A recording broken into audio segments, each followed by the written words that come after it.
नमस्कार मित्रों, Gujarat classic 6 micro versus macro analysis के इस विशेष अंक में आप सबका स्वागत है।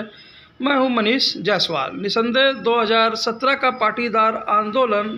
अब 2022 के विधानसभा गुजरात इलेक्शंस में ऊपरी तौर पे नहीं दिख रहा है, पर क्यों उसके नायक हार्दिक पटेल जी, जो अब बीजेपी के टिकट से इलेक्शन लड़ रहे हैं, उनकी सीट चर्चा में बनी हुई है। क्यों बैकवर्ड मूवमेंट के नायक अल्पेश ठाकुर जी को भारी मशक्कत करनी पड़ी अपनी सीट तलाशने में। कभी कभी जो मूवमेंट होते हैं, मूवमेंट के जो तत्काल तीव्र इफेक्ट होते हैं, उनका ज़मीन पे असर कम होता है, क्योंकि वो दूसरे फैक्टर्स को अपनी तीव्रता के कारण कैच नहीं कर पाते। 2022 में भले ही मूवमेंट के वो तीव्र इफेक्ट नहीं है, पर उसकी जो डाइंग एनर्जी है, जैसे सिस्मिक वेव्स में सरफेस वेव जो सेकेंडरी वेव्स होती है, वो डाइंग एनर्जी जो दूसरे इकोनॉमिक कारण होते हैं और पॉलिटिकल कारण होते हैं, नोटबंदी, जीएसटी के जो लॉन्ग टर्म इफेक्ट्स अब जनता देख रही है, और जो एक पाटीदारों के मजबूत लीडरशिप से भाजपा खुद कहीं ना कहीं जो 2017 में डर गई थी, और जो स्ट्रांग लीडरशिप को वो एक्सेप्ट नहीं कर रही है, जिसके कारण नितिन पटेल जी का खुद टिकट ना मिलना भी हम देख सकते हैं। कहीं ना कहीं ये सब वो फैक्टर्स हैं जो बीजेपी का वह नॉन कोर वोटर्स बैंक है, जो चाह कर भी एंटी इनकम्बेंसी के बावजूद भी कांग्रेस में नहीं जाना चाहता था। इसीलिए 2017 में पाटीदारों का बहुत जगह सपोर्ट हुआ, रूरल और अर्बन क्षेत्रों में, सेमी अर्बन क्षेत्रों में, पर सूरत जैसी जगहों पे कोर अर्बन क्षेत्रों में कांग्रेस वो सपोर्ट नहीं पा पाई। और यहीं पर इसी जो नॉन कोर वोट है, जो एंटी इनकम्बेंसी के बावजूद भी कांग्रेस में जाने से हिचकता है, उसी को टारगेट कर रही है आम आदमी पार्टी। आम आदमी पार्टी पे शुरू से ही चर्चा बनी हुई है कि वो किसके वोट काटेगी, कांग्रेस की काटेगी, बीजेपी की काटेगी, किसके ज़्यादा काटेगी, किसकी कम काटेगी। लेकिन सीधी सी बात यह है कि अगर सूरत में, जैसा कि मीडिया रिपोर्ट्स बता रहे हैं कि 4 से 5 सीटों पे वो कड़ी फाइट दे रही है, और इसमें 3, 4, 5 सीट जो भी वो जीतने में मान लीजिए कामयाब भी हो जाती है, तो भले ही वहाँ कांग्रेस और बीजेपी दोनों का वो सीट वो मत प्रतिशत काटती है, लेकिन सीटों के मामले में अगर हम देखें तो वो सीधा सीधा बीजेपी को ही नुकसान पहुंचा रही है। दूसरी तरफ जैसे कि वरिष्ठ पत्रकार शीतल पी सिंह जो सत्यहिंदी के माध्यम से, मयूर जानी जी जो 4 PM के माध्यम से, और हिमांशु बयानी जी, हिमांशु ठक्कर साहब, जिगर साहब, और सबकी जो भी हम एनालिसिस देखते हैं अलग अलग सोशल मीडिया प्लेटफॉर्म्स में, तो हम जो वो आंकड़ा बताते हैं कि कम से कम, अगर वो मैक्सिमम या कम जो भी कहिए, 10 सीटों के इर्द गिर्द आम आदमी पार्टी की स्थिति बताते हैं। तो यहाँ पे अगर मान लीजिए 3, 4, 5 जो भी सीट सूरत में पाती है, और 5 सीटों में या 6 सीटों में वो जो भी सीट्स हैं, जो अगर 3 कांग्रेस से, 3 बीजेपी से, तो फिर भी जो अभी नुकसान होता दिख रहा है सौराष्ट्र में, खासकर सूरत बेल्ट के इर्द गिर्द, वो 7 सीटों का बीजेपी को दिख रहा है मुझे, और 3 सीटों का कांग्रेस को दिख रहा है। इस चीज़ को और भी ज़रा कायदे से हम और करीबी समझना चाहते हैं। एंटी इनकम्बेंसी निसंदेह बढ़ी हुई है, और जहां पर कांग्रेस और बीजेपी के जो कोर वोटर्स हैं, उसमें भी थोड़ा अंतर है। बीजेपी का कोर थोड़ा बड़ा है, थोड़ा और मजबूत स्ट्रांग है। तो नॉन कोर वोटर्स जो हैं वो 2 कैटेगरी के हैं, जो फ्लोटिंग तो हैं, एक जो आउटर फ्लोट है, जो कांग्रेस आसानी से क्लोजिंग सीटों पे कैप्चर कर लेगी, और जहां हार जीत का नज़दीकी मामला रहेगा तो वहां आम आदमी पार्टी की मौजूदगी भी वहां वोटों को डिस्टर्ब नहीं कर पाएगी, और वो कांग्रेस में जाएंगे ही। पर जहां जो नॉन कोर वोटर्स जो फ्लोटिंग अवस्था में हैं, पर जो कांग्रेस को नहीं देना चाहते हैं, और बीजेपी से जैसे जो कारण हमने गिनाए हैं नाराज़ हैं, तो वो उनका जो एंगर है, वेंट है, जो जाएगा, और नए जो अपनी लीडरशिप ढूंढ रहे हैं, तो वो आम आदमी पार्टी में वो वोट करेंगे। तो दोनों ही दशाओं में जो हम देखते हैं कि आम आदमी पार्टी कहीं ना कहीं एक तरह से, मेरे लिहाज से, बीजेपी के ज़्यादा वोट काटने के करीब दिखती है। इसके संकेत हम मैक्रो एनालिसिस जो राजनेताओं के स्टेटमेंट्स है उससे भी ले सकते हैं। शुरू में जब आम आदमी पार्टी सौराष्ट्र में प्रचार कर रही थी और जो कांग्रेस का स्ट्रांग होल्ड भी है, और उन सीटों पे जहाँ पे बीजेपी और कांग्रेस भी मार्जिन बहुत कम है, तो वहाँ पर कांग्रेस ने अपने वोटर्स को बचाने के लिए कहा कि आम आदमी पार्टी जो है वो बीजेपी की बी टीम है, और उसने उसके लिए जो दूसरे एग्जाम्पल्स लिए, पंजाब लिए, गोवा लिया, उत्तराखंड लिया, उसके ज़रिए ये साबित करने की भी कोशिश की। पर अगर आम आदमी पार्टी पूरी तरह से बीजेपी की बी टीम होती तो वो माइनॉरिटी इशूज़ पर, जैसा कि अभी 2002 की भी बात होने लगी, तो उस पर भी रिएक्ट कर जाती। तो अगर माइनॉरिटी इशूज़ पे वो शुरू से ही बोलती, बिल्किस बानो के इशूज़ पे वो शुरू से बोलना चालू कर देती, तो भी तो कांग्रेस का नुकसान होता।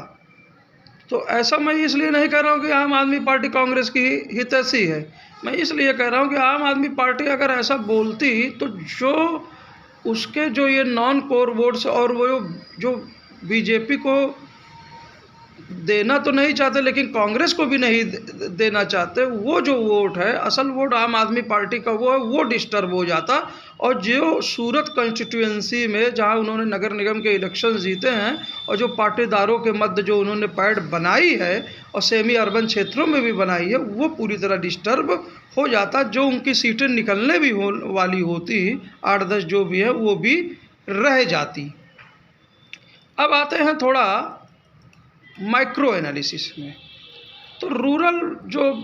क्षेत्र हमने जैसा कि बताया कि वहाँ जल्दी कैडर मिलता नहीं है और वहाँ पे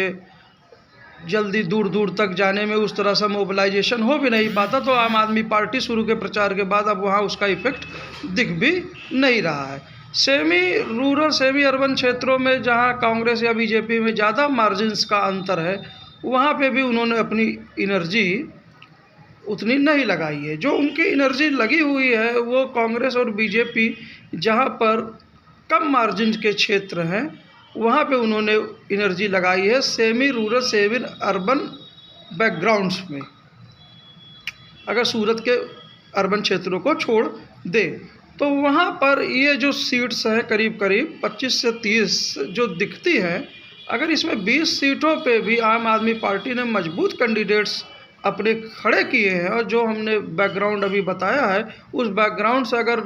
पाटीदारों का वो वर्ग, पाटीदारों के भी कई वर्ग हैं जो नाराज़गी शो कर रहे हैं, जो एक बहुत बड़ा वर्ग कांग्रेस के भी साथ है, एक वर्ग जो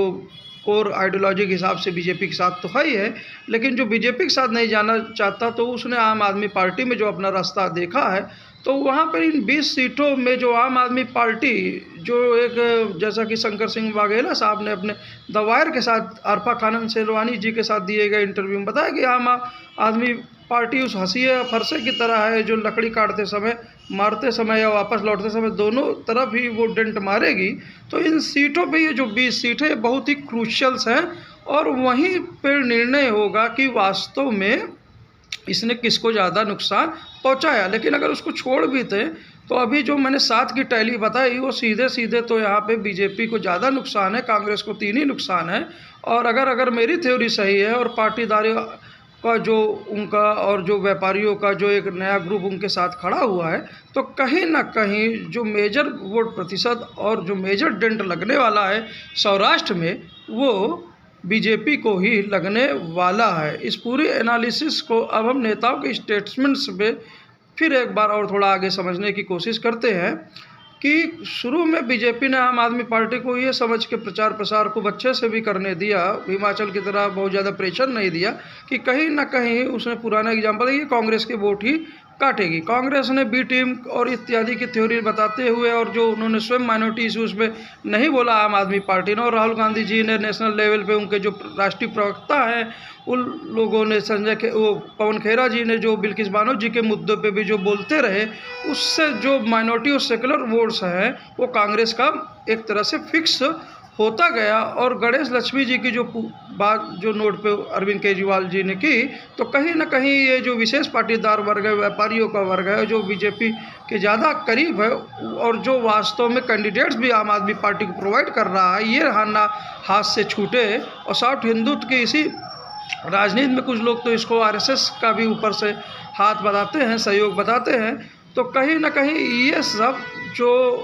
आगे जब ये इंटरप्ले और इलेक्शन पास आता गया तो बीजेपी को ये दिखने लगा कि कहीं ना कहीं उनके वोट ज़्यादा नुकसान हो रहे हैं, और इसी के कारण एमसीडी इलेक्शंस की घोषणा जो हुई दिल्ली में वो भी आप समझ सकते हैं। और बाद में वही बीजेपी जो मीडिया में आम आदमी पार्टी के साथ हमेशा सुर्खियों में बनी रहती थी, किसी न किसी बहाने जो जैन साहब का वीडियो लीक हुआ और एक तू मैं की राजनीति की आम आदमी पार्टी में ना पोजीशन है, कांग्रेस नहीं। अब वहीं जो उनके जो चाणक्य हैं, जो गृह मंत्री जी हैं अमित शाह जी, अब वो सीधे सीधे कांग्रेस को ही अपना मेन अपोजिशन बता रहे हैं, जो वास्तव में है भी। और इसलिए इनको करना पड़ रहा है क्योंकि उन्हें अब पूरी तरह आभास हो गया है कि अर्बन और सेमी अर्बन क्षेत्रों में आम आदमी पार्टी वास्तव में बीजेपी के ही वोटों में एक भारी डेंट करने वाली है। अब इस मेजर एनालिसिस को जरा हम सी वोटर ट्रैकर के हिसाब से भी समझने की कोशिश करते हैं। अगर कि वो सही है कि जो 20% का प्रतिशत का लमसम वोट या उससे अधिक भी बता रही है आम आदमी को उस के लिए, तो उसको भी ज़रा समझने की कोशिश करते हैं। पिछली इलेक्शंस में कांग्रेस को करीब 41% वोट और जहां बीजेपी को 49% वोट्स, तो ये मिला के कुल 90% वोट्स होते हैं। 10% वोट्स जो हैं वो दूसरे निर्दलीय और अन्य को जाते हैं। यहाँ पर इस बार करीब 19-20 सीटों पर जो हैं बागी उम्मीदवार जो बीजेपी के वो भी लड़ने को दिख रहे हैं। तो मान लीजिए 10 सीट सौराष्ट्र में ऐसी भी हैं, हाफ कर दीजिए उसको। अगर हाफ में से 3, 4, 5 भी जीत जाते हैं तो यहाँ पे भी जो 5% का वोट जो सीधा कटने वाला है इंडिपेंडेंट के रूप में, वो भी बीजेपी के खाते से ही जाने की उम्मीद है। अब आते हैं 10% वोट जो पुराने थे निर्दलीय के रूप में। चूँकि कोई तीसरी पार्टी थी नहीं तो निर्दलीय कैंडिडेट ज़्यादा वो वोट पा रहे थे। अब आम आदमी पार्टी होने के कारण वो जो 10% वोट निर्दलीयों का है उसमें कम से कम ज़्यादा कैंडिडेट्स भी उन्होंने दिए हैं। तो 5 से 7% वोट अगर आम आदमी पार्टी में शिफ्ट हो जाते हैं तो 5 से 7% वोट ये आम आदमी पार्टी को सीधा यहीं से ऐड हो जाएंगे। उसके बाद हम जो 10 सीटों को लेते हैं, अगर 10 सीटों में से 6, 7, 10 या 5, 7 जो भी सीटें जीतती है आम आदमी पार्टी, तो अगर हम 5% वोट, 6% वोट, 7% वोट भी मान ले तो 12% वोट, चूँकि 90 और 100 सीटों का ही आंकड़ा है, तो यहाँ पर अगर मान लीजिए 7 सीट भी जीतती है तो 7, 5, 12% वोट तो सीधे आम आदमी पार्टी को यहीं से मिल जाते हैं। चूँकि number of candidate, number of seats पे वो ज़्यादातर लड़ रहे हैं। और अगर 20-30 सीटों पे उन्होंने स्ट्रॉन्ग कैंडिडेट जो अपने पर्सनल व्यक्तित्व पे चुनाव लड़ रहे हैं, अपने पैसा खर्च कर रहे हैं, तो वहाँ से भी 1-8% वोट मिलने की उम्मीद है। तो जो टैली पहुँचती है वो 14-15% की पहुँच जाती है। उसके आगे जो भी वोट्स वो पाएगी, जो भी वोट पाएगी वो निसंदेह अगर 20% के करीब पा रही है तो बीजेपी को कहीं ना कहीं वो हैवी डेंट मारने की स्थिति में होगी। क्योंकि सेकुलर वोट जो है, माइनॉरिटी वोट जो है, आइडियोलॉजी के हिसाब वाले जो वोट है और जो एंटी इनकम्बेंसी का जो वोट है वो कांग्रेस से नहीं बीजेपी से ही जाने की उम्मीद बनती है। तो इस लिहाज से जो एनालिसिस मीडिया में अलग अलग तरह से दी जा रही है, कोई ज़रूरी नहीं कि गोवा और पंजाब या उत्तराखंड के जो आम आदमी पार्टी का रिकॉर्ड है कांग्रेस के विरुद्ध वो उसी तरह प्ले करे गुजरात में। क्योंकि गुजरात में जो फाइनल फेजेस में जो अमित शाह जी और मोदी जी 2002 और बाटला हाउस इत्यादि और अपना विकास मॉडल ये सब हटा के इस जो मोबिलाइजेशन की ओर बढ़ रहे हैं, तो कहीं ना कहीं बीजेपी जो है वो डेस्परेट स्थिति में दिख रही है। और अरविंद केजरीवाल जी ने जो जिस कॉन्फिडेंस के साथ कल प्रेस वार्ता की वो और जो बोला, तो कहीं ना कहीं उनको वोट प्रतिशत अपना 15 से 20% के करीब दिख रहा है। तो कुल मिला के ये अब तक के इलेक्शंस में कांग्रेस के लिए ये बेस्ट चांस हो सकता है अगर कांग्रेस अपने वोट संभाल कर ज़मीन पर वो कायदे से लड़ती है। तब तक के लिए आज्ञा दीजिए। मनीष जायसवाल को मिलते हैं नेक्स्ट एपिसोड में। Thank you sir.